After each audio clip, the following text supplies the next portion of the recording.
আসসালামু আলাইকুম। আশা করি মহান আল্লাহ তাআলার অশেষ রহমতে সবাই ভালো আছেন। আলহামদুলিল্লাহ আমিও ভালো আছি। কষ্ট করব, পরিশ্রম করব, জড়াবো গায়ের ঘাম, সেই পরিশ্রমে যদি ফল না পড়লে কি রইল তার দাম। ভিডিওটি শুরু করার আগে সবার কাছে ছোট্ট একটি রিকোয়েস্ট, আপনি যদি এই চ্যানেলের নতুন দর্শক হয়ে থাকেন তাহলে অবশ্যই চ্যানেলটি সাবস্ক্রাইব করে পাশে থাকা বেল আইকনটি প্রেস করে রাখুন। যদি আগে থেকে এই চ্যানেলটি সাবস্ক্রাইব করে থাকেন তাহলে থ্যাংক ইউ সো মাচ। আর যদি ভিডিওটি ফেসবুক পেজ থেকে দেখে থাকেন তাহলে অবশ্যই পেজটি ফলো করতে ভুলবেন না।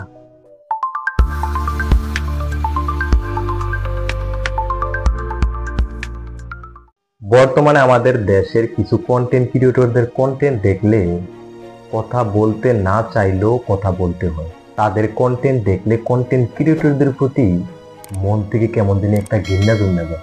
মন থেকে কন্টেন্ট ক্রিয়েটরদের প্রতি ধিক্কার আসে। আমার কথা হলো, আপনি আমি অনেক কষ্ট করে ভিডিও বানাই, অনেক পরিশ্রম করে ভিডিও বানাই। আসলে একটা ভিডিও তৈরি করা তো সহজ বিষয় না। একটা ভিডিও শুট থেকে শুরু করে ভিডিওর এডিটিং শেষ করে একটা ভিডিও ফেসবুক প্ল্যাটফর্মে বা সোশ্যাল প্ল্যাটফর্ম পর্যন্ত পৌঁছাতে একজন ক্রিয়েটরের এই ভিডিওটার পিছনে কত পরিশ্রম থাকে, যে ভিডিও তৈরি করে একমাত্র সেই বলতে পারবো। এত কষ্ট করে এত পরিশ্রম করে আপনি আমি একটা ভিডিও তৈরি করি বা একটা কন্টেন্ট তৈরি করি, সেই কন্টেন্টটা দেখা যদি দর্শক নতুন কোনো মেসেজ না পায়, এই কন্টেন্ট থেকে যদি দর্শক কিছু শিখতে না পারে, তাহলে সেটা আবার কেমন কন্টেন্ট? তাহলে এত কষ্ট করে এত পরিশ্রম করে এই ভিডিও বানানোর মানে কি? অবশ্যই জিরো।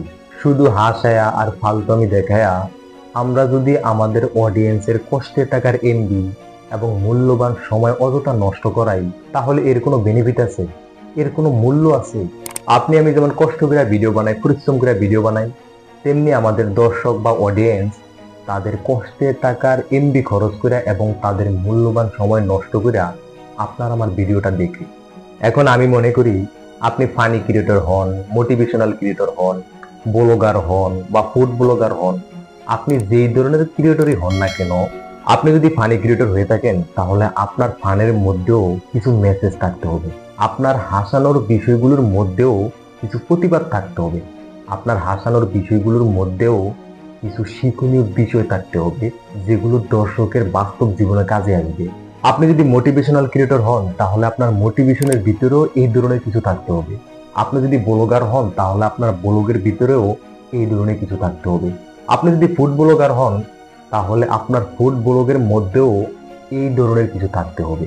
তাহলে আপনার আমার ভিডিও দেখা দর্শক বা অডিয়েন্স তারা উপকৃত হবে। তাদের মূল্যবান সময় এবং কষ্টের টাকার এমবিটা অন্তত ব্যর্থ যাবেন, অন্তত অযথা অপচয় হবে না। এই ধরনের কিছু যদি আপনার আমার কন্টেন্টের ভিতরে থাকে, তাহলে তারে কন্টেন্ট আর তাকে কন্টেন্ট ক্রিয়েটর বলা যায়। কিন্তু আমাদের আফসোসের বিষয় হলো, বর্তমানের এই সময়টাতে সেদিকে কারো খেয়াল আছে বলে আমার মনে হয় না। যদি সেদিকে কারো খেয়াল থাকতো তাহলে বাবার বয়সী, কাকার বয়সী, দাদার বয়সী মানুষগুলো এই সোশ্যাল প্ল্যাটফর্মে এসে এই সমস্ত আলতু ফালতু বিষয়ের সাথে নিজেদেরকে জড়াতে পারতো না। সামান্য কিছু টাকা কামানোর জন্য, সামান্য কন্টেন্ট মনিটাইজেশন পাওয়ার জন্য। বর্তমানে ফানি ভিডিওগুলোর মধ্যেও কিছু কিছু কন্টেন্ট ক্রিয়েটর এমন এমন কিছু থার্ড ক্লাস বিষয় তুলে ধরে অন্য অন্য যে সমস্ত ক্রিয়েটর আছে তাদের কথা আর কি বলবো। এগুলো না দেখলে বুঝতে পারতাম না তাদের মন মানসিকতা কতটা নোংরা, তাদের মন মানসিকতা কতটা অপরিচ্ছন্ন, তাদের রুচিবোধ কতটা অরুচি সম্পন্ন।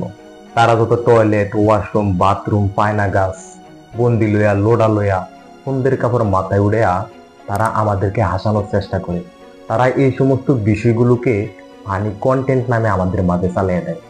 এখন আপনি একটু আপনার বিবেককে প্রশ্ন করে দেখুন তো, এই সমস্ত লো ক্যাটাগরির ভিডিওগুলো যদি আমাদের পরবর্তী প্রজন্ম যারা আছে তারা দেখে, ছোট ছোট বাচ্চারা দেখে, পোলাপানেরা দেখে, তাহলে তারা এই সমস্ত বিষয়গুলোরে কিভাবে নিবে? তারা তো এই সমস্ত বিষয়গুলোকে ফলো করারই চেষ্টা করবে নাকি? তারা তো এই সমস্ত বিষয়গুলোতে আস্তে আস্তে অভ্যস্ত হতে থাকবে।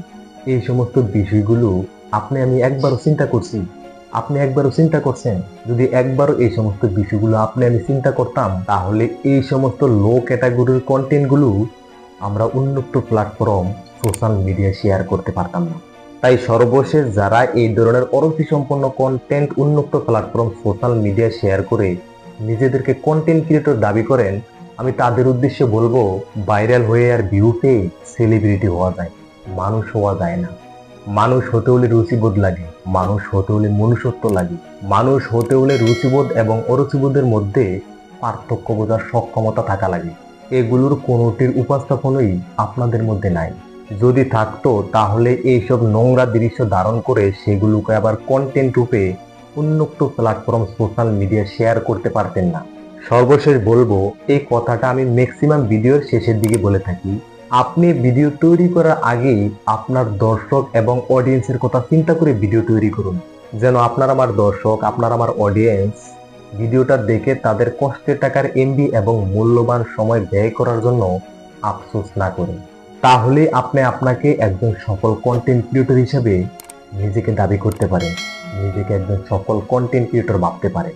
আজকের মতো এই পর্যন্তই। আমার ভিডিওর শুরু থেকে এখন পর্যন্ত যদি আমার কথাবার্তায় কোনো ধরনের ভুলভ্রান্তি হয়ে থাকে, আশা করি সবাই ক্ষমা এবং সুন্দর দৃষ্টিতে দেখবেন। আরেকটি বিষয় হলো, আমি সবসময় আপনাদেরকে বিভিন্ন বিষয়ে পরামর্শ দিয়ে থাকি, বিভিন্ন বিষয়ে মোটিভেট করার চেষ্টা করি। তাই বলে যে আমার ভুল হবে না, বিষয়টি এরকম নয়। মানুষ কখনো ভুলের ঊর্ধ্বে নয়, আর আমি একজন মানুষ। আল্লাহ তাআলা বাঁচিয়ে রাখলে সামনে আবার দেখা হবে নতুন কোনো বিষয়ে, নতুন কোনো ভিডিওতে। দোয়া করি আল্লাহ তাআলা সে পর্যন্ত সবাইকে ভালো রাখুক, সুস্থ রাখুক। আল্লাহ হাফেজ।